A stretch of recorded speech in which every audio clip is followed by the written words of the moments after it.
다음 이 사람에 주목해보는 그런 시간이죠. 아침엔 피플 가볼까요? 네.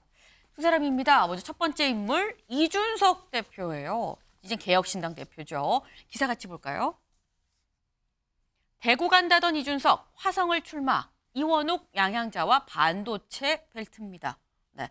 이준석 대표, 화성 을에 출마합니다. 라고 얘기를 했습니다. 근데 이렇게 발표를 하자 다음 기사를 좀 이어서 볼까요? 이런 얘기도 나와요. TK 상계동 간 보더니 화성으로 간 이준석. 아니 TK 뭐 가는 거 아니야? 상계동 가는 거 아니야? 이게 이렇게 어디가 더 좋을까? 간만 보고 결국 화성으로 가는 거냐? 라는 이런 취지의 또 제목이 있습니다. 여기에 대해서 이준석 대표가 한 예능 프로그램에 나왔어요. 그 예능 프로에 나와서 상계동으로 갈 줄 알았는데 왜 안 갔어요? 라는 질문을 받았습니다. 뭐라고 얘기했는지 볼까요? 네, 노원 출마 간 보는 건 아니고 본인이 한 얘기입니다. 겁먹진 않으시고 왜 3번이나 떨어졌을까? 힘들다 진짜. 네, 사실 노원 상계는 3번이나 떨어진 곳이다. 정말 힘들다. 라고 얘기를 한 거죠. 네. 근데 사실 그러면서 뭐 비례로 가는 거 아니야? 라는 얘기도 사실 있었어요. 근데 둘 중에 하나 선택한다면 노원 출마냐, 안전하게 비례냐? 여기에 대해서 비례도 안전하지 않아요, 냉정하게. 라고 얘기를 했습니다. 윤주질 위원님. 예. 지금 비례도 안전하지 않아요, 냉정하게. 냉정한 판단이라고 보십니까? 현실적인 판단을 한 것이죠. 왜냐하면은 3% 이상을 일단 받아야 되잖아요. 네. 그런데 이준석 대표가 기호 1번을 못 받습니다. 여성에게 줘야 되죠. 네. 물론 무시할 수도 있습니다만 그러면 정말 이제 선거가 힘들어지잖아요. 기호 2번으로까지 가려면은 유의미한 수치가 나와줘야 되는데 지금 현재 조사를 보면은 그렇게까지는 기대하기가 어렵고요. 또 비례라는 것 자체가 일단은 좀 쉬운 길로 보이잖아요. 그렇기 때문에 개혁과는 좀 거리가 먼 셀프 공천이라는 비난을 받을 수가 있는데 근데 그럼에도 불구하고 저는 이번에 이 화성을을 고른 것 또한 네. 실은 아주 정정당당한 승부는 아니라고 봅니다. 왜냐하면은 이곳은 일단은 국민의힘에 유력한 후보가 없는 곳이에요.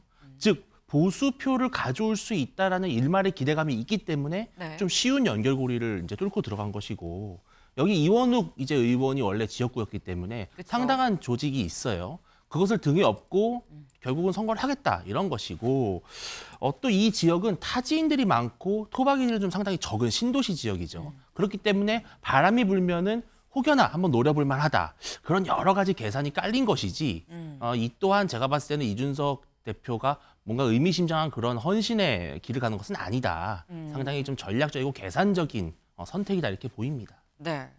지금 좀 정정당당하지 않다. 결국 이원욱 의원의 조직을 등에 업고 해보려는 거 아니냐라는 취지의 말씀을 하셨어요. 김종인 위원장의 경우는 계속 대구 출마를 권유를 했었죠. 하지만 화성을 갔습니다. 사실 현실적으로 봤을 때 주원규 위원님, 네. 화성의 동탄 지역이거든요. 네. 화성 동탄 지역이 또 교육열이 셉니다. 하버드를 나온 이준석 대표가 교육열이 센 동탄에서 한번 도전장을 내밀어 본다는 건 가능성이 좀 있는 거 아니냐 어떻게 보세요? 가장 확률적으로 높은 카드를 선택했다고 봅니다. 이제 가장 당선가능성이 좋은 거는 비례대표 2번이겠죠.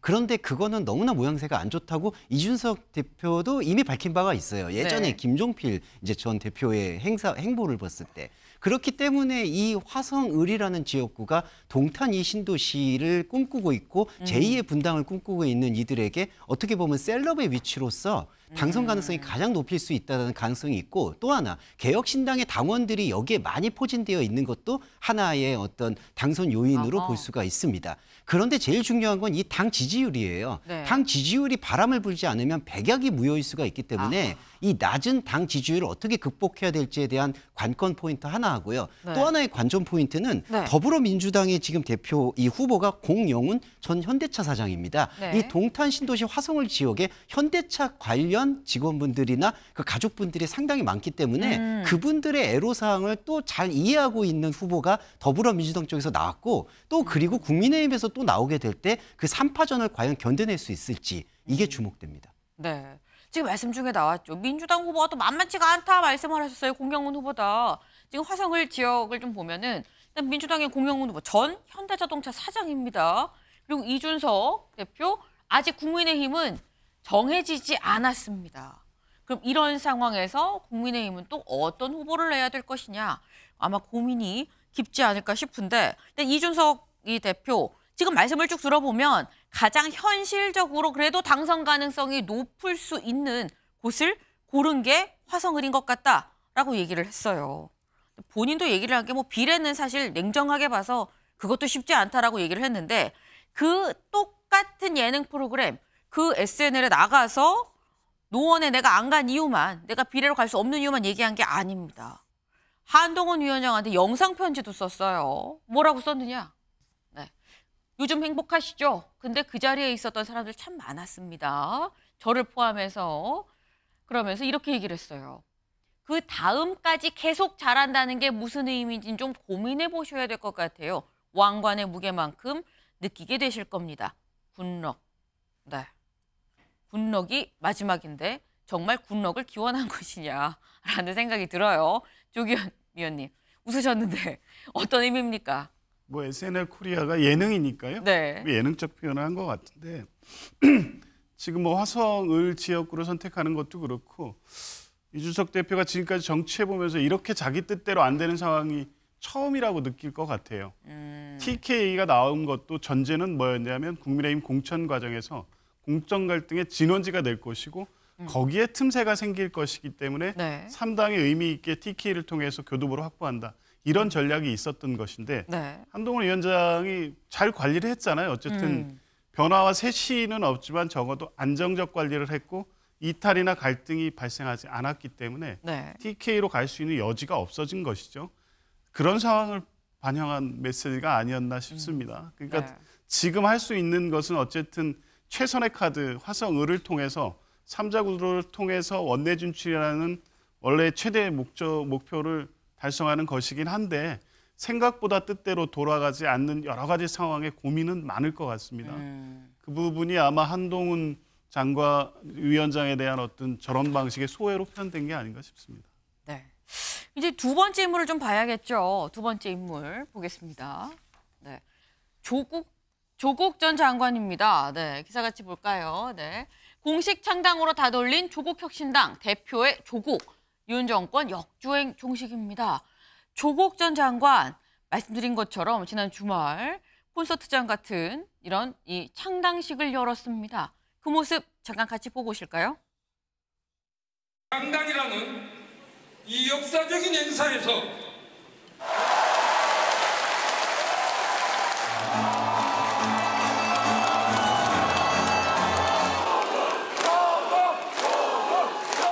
검찰 독재를 조속히 심판하기 위하여 민생 경제의 파탄을 더 이상 두고 볼 수 없어서 조국 혁신당의 당대표직을 기꺼이 수행하도록 하겠습니다. 조국 혁신당의 당명 목표는 검찰 독재의 조기 종식과 민주공화국의 가치 회복입니다.